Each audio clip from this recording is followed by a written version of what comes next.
안녕하십니까, 엑스텐입니다. 긴 연휴 잘 보내셨습니까? 이제 이틀 남은 한 주가 시작됩니다. 미국 시장은 계속 열려왔고요. 그래서 어제 시황 말씀드리겠고, 피그마 실적이 발표가 됐습니다. 굉장히 좋은 실적이 발표되면서 장외 시기간에서 17%나 오르고 있습니다. 한번 분석해 보겠고, 또 팔란티어도 좋은 소식이 있었습니다. 그래서 분석 한번 해보도록 하겠습니다. 자, 어제 장을 보면은 그래도 상승으로 출발해서 잘 오르다가 페드 미닛이 발표가 됐죠. 회의록 발표 나면서 좀 밀렸다가 다시 막판에 좀 반등하면서 끝났습니다. 골고루 여러 종목들이 올라온 상황을 볼 수 있고요. 그래서 상승을 시도하고 있다, 이렇게 볼 수 있겠습니다. 자, 그런데 보면은요, 그 골드만삭스 리포트에 의하면은 지금 20년 만에 처음 미국이 연초에 다른 시장들에 비해서 굉장히 저조한 국면을 보이고 있다고 발표가 나왔습니다. 보면요, 대한민국이 전 세계 시장에서 가장 많이 오르고 있습니다. 30.68% 오르고 있고요. 이게 지난 구정 전이니까, 설 전이니까 지금 현재는 오늘 한 2%, 3%까지 올랐었죠. 그러니까 33%까지 오르고 있는 상황입니다. 자, 그렇지만 미국 나스닥 보면 2.1% 마이너스, 그 다음에 S&P 500이 0.52% 플러스가 보이고 있습니다. 그래서 지금 미국이 연초에는 굉장히 안 좋은 출발을 하고 있다, 이렇게 볼 수 있겠습니다. 자, 주요 뉴스 보면은요, 먼저 연방준비제도의 정책 보겠습니다. 회의록 발표가 났는데요, 금리 인하에 대해서 신중론을 유지하면서 기준금리를 3.5에서 3.75로 동결하는 그 의결을 했었죠. 그 당시에 투표 결과가 10대 2로 나타났다고 합니다. 연준은 인플레이션의 추가적인 진전이 확인될 때까지는 금리 인하는 없을 것이다, 이렇게 얘기를 하고 있고, 이 과정을 확인하는 데는 앞으로 수개월이 소요될 거다 해서 당분간은 금리 인하는 없다고 얘기를 하고 있습니다. 자, 이래서 시장에서는 이 얘기가 나오고는 쭉 다시 올랐던 거를 많이 반납을 했다가 다시 장 막판에 조금 끌어올리는 상황으로 끝났습니다. 이런 가운데 관세가 유발하는 인플레이션을 두고 백악관과 연준 간의 충돌이 더 발생을 했죠. 뉴욕 연준 연구진이 수입업체가 관세 비용의 94%를 부담한다는 연구 결과를 발표를 했습니다. 연준도 좀 세게 나오고 있습니다. 그랬더니 케빈 해시 국가경제위원회 위원장은 이를 당혹스러운 연구 결과라고 얘기하면서 저자들에 대한 징계가 필요하다는 강한 비판을 했다고 합니다. 역시 연준하고 백악관하고 계속 부딪히는 것 같습니다. 테크 섹터에서도 뉴스가 하나 있었습니다. 메타와 엔비디아의 강력한 AI 동맹이 화제였는데요. 양사는 수백억 달러 규모의 거래를 통해 수백만 개의 핵심 하드웨어를 도입하기로 합의했다고 합니다. 이 거래에서 블랙웨일과 루빈 GPU가 포함됐고, 이 소식의 영향으로 메타는 0.6%, 엔비디아는 1.6% 상승을 했습니다. 오늘 심층 분석입니다. 현재 미국 경제에는 인구 구조와 자산 가치가 만들어내는 새로운 질서, 즉 경제의 조용한 변화가 일어나고 있다 하는 기사가 있는데요. 미국 경제의 소유권이 고령층으로 빠르게 이동하고 있고, 이는 단순한 인구 통계학적 변화가 아닌 부의 구조적 재편을 의미한다고 얘기하고 있습니다. 구체적인 연준의 데이터를 보면요, 주식과 펀드 보유 비중이 70세 이상 가구로 급격히 집중되고 있다고 분석이 나오고 있고, 2007년에는 22%였던 이들의 수요 비중이 현재는 39%까지 확대가 되었다고 합니다. 역시 그 베이비 부머들이 이제 서서히 자리를 잡는 거죠.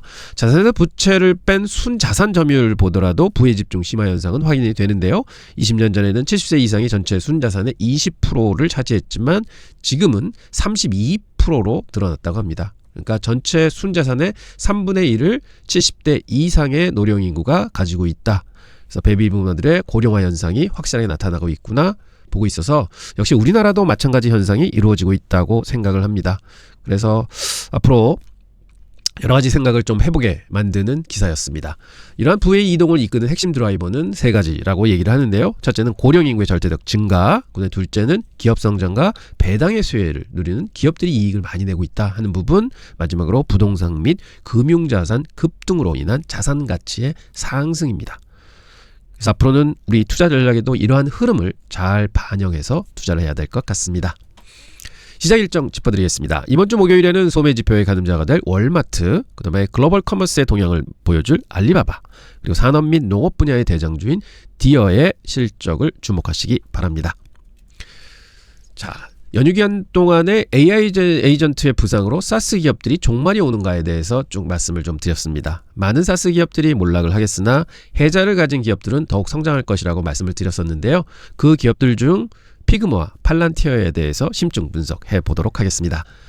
현재 시장은 클라우드 소프트웨어 기업들에 대해서 극도의 불안감을 느끼고 있습니다. 와중에 좋은 소식들이 시장에 도착을 했습니다. 마감에 있었던 피그마, 티커가 FIG입니다. 실적 발표를 통해서 이 위기가 어떻게 압도적인 투자 기회로 변할 수 있는지 심층 진단해 보겠습니다.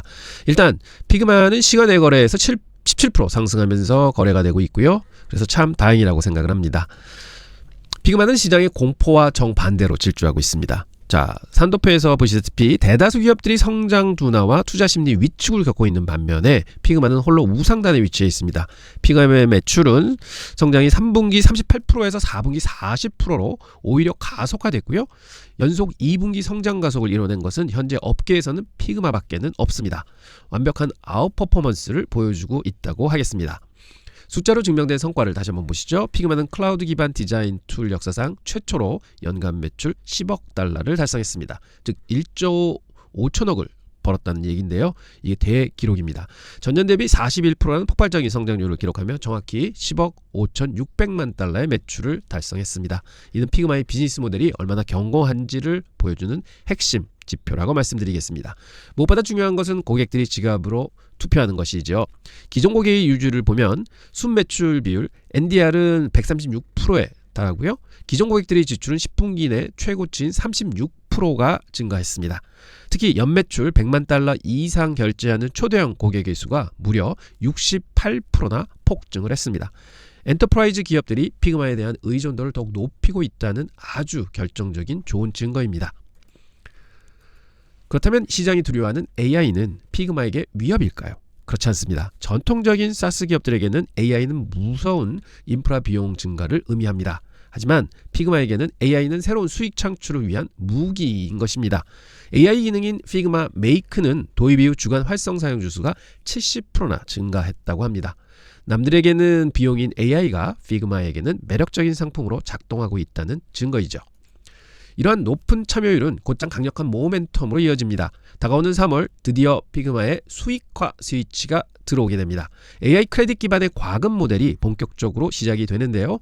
이미 $10,000 이상을 지불하는 대형 고객의 75%가 피그마의 AI를 사용 중이라고 합니다.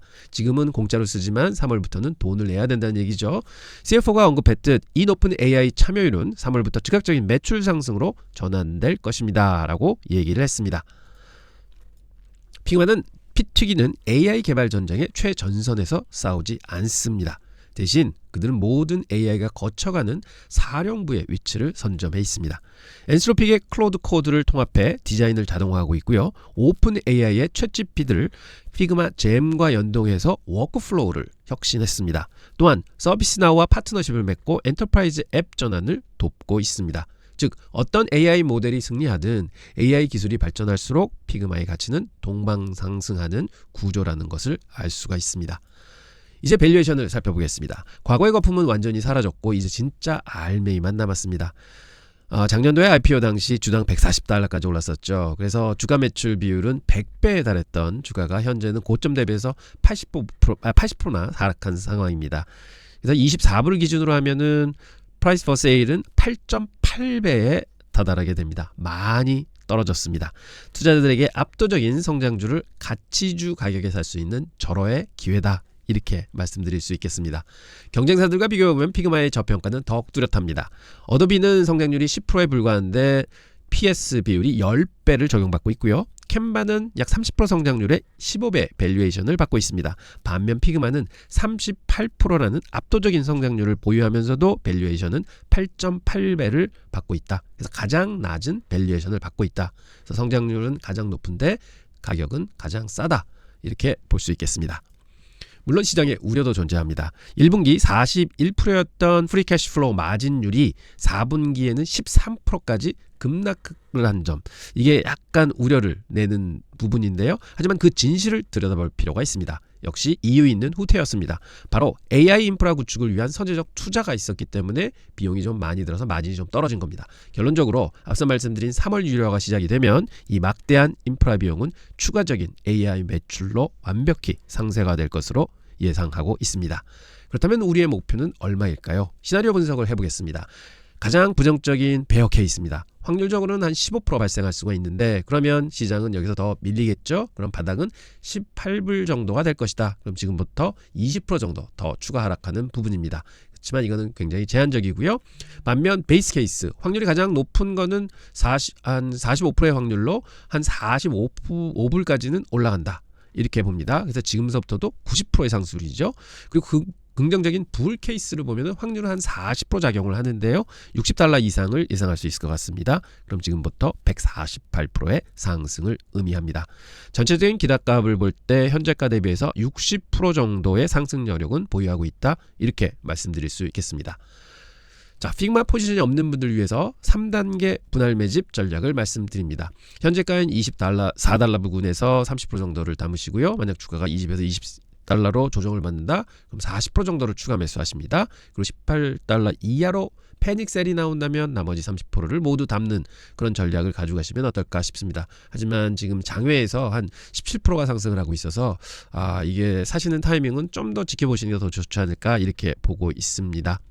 그리고 1분기 실적 발표 전까지 그게 5월입니다. 그 전까지는 어느 정도의 포지션을 구축을 하셔야 된다. 이렇게 말씀을 드리겠습니다.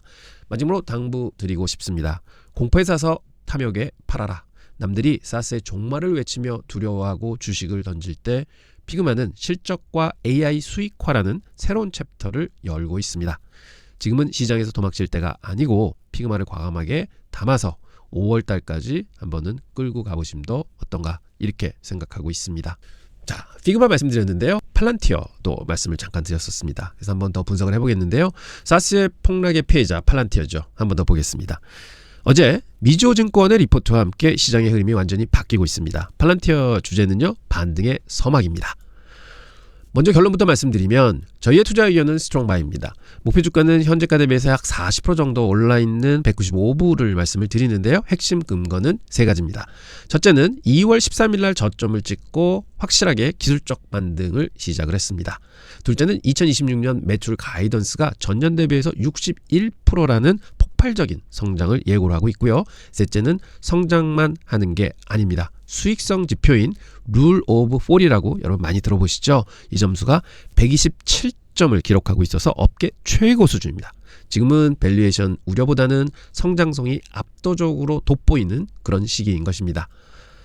주가가 급등의 트리거가 된 뉴스는 여기에 나와 있습니다. 2월 18일 날 미주호 증권이 팔란티어 투자 의견을 기존 중립에서요 아웃퍼폼 즉 매수로 상향 조정했습니다. 목표가는 195불을 불렀고요. 미주호 리포트에서는 최근의 매도세는 정당할 수 없다라고 못 박으면서 AI 수요가 폭발적으로 증가하고 있음을 강조를 했습니다. 시장은 이에 즉각 반응하고 있습니다. 차트를 보십니다. 어제 오후 주가는 139불 56불까지 올라갔었죠. 중요한 건 추세입니다. 지난 2월 13일 저점인 126불을 찍고 불과 3일 만에 한 10% 이상 급반등을 한 셈이죠. 129불 지지선 방어에 성공했고 이제는 하락 추세는 끝내고 초기 상승 추세에 진입했다. 그게 상승 추세로 전환을 한다. 이렇게 판단할 수 있을 것 같습니다. 1차 저항선인 145불선 돌파가 임박해 있습니다. 월가의 분위기도 완전히 달라졌습니다. 방금 말씀드린 미주호의 195불뿐만 아니라 시티 리서치는 아직 235불을 고수하고 있고요. 지금 월가는 팔란티어에 대한 전환점에 접근했다. 그리고 단순한 고평가 논란에서 벗어나서 성장성에 대한 재평가가 필요하다는 쪽으로 의견을 모으고 있는 것 같습니다. 잠시 회사의 핵심을 짚어보겠습니다. 팔란티어는 단순한 소프트웨어 회사가 아닙니다. 정부와 군사를 위한 고담, 민간 기업을 위한 파운드리, 그리고 최신 생성형 AI 엔진인 AIP까지 이 세 가지 축을 기반으로 마이애미에 본사를 둔 AI 빅데이터 기업입니다. 팔란티어가 가진 해자는 강력합니다. 가장 중요한 건 온톨로지죠. 실세계의 데이터를 디지털 트윈으로 완벽하게 구현하는 독보적인 기술입니다. 여기에 펜타곤이 승인한 최고 등급의 보안까지 가지고 있고요. 그리고 데이터가 쌓일수록 가치가 커지는 네트워크 효과까지 가지고 있습니다. 팔란티어는 대체 불가능한 AI 인프라 회사입니다.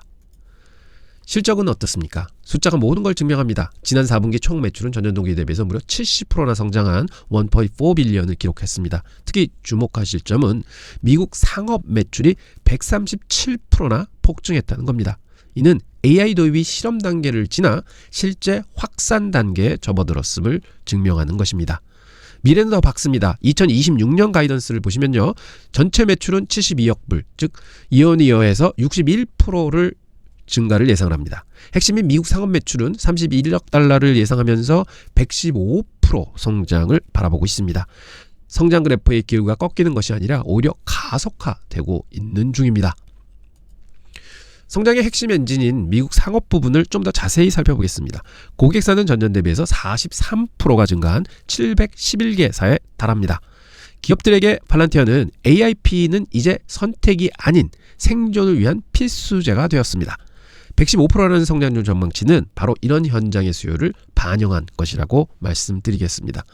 반면 정부 사업 부분은 든든한 캐시카우가 있습니다. 작년 기준에 약 15억 7천만 달러 매출을 올렸고 28%의 견조한 성장을 유지한 이 정부 사업입니다. 최근 펜타곤 클라우드 승인은 장기 계약과 높은 유지율을 보장하는 강력한 해자라고 말씀드리겠습니다. 제가 가장 강조하고 싶은 부분입니다. 사스 기업을 평가하는 룰 오브 40라는 지표가 있습니다. 매출 성장률과 이익률의 합이 40%만 넘어도 훌륭하다고 하는데요. 팔란티어는 무려 127점을 기록하고 있습니다.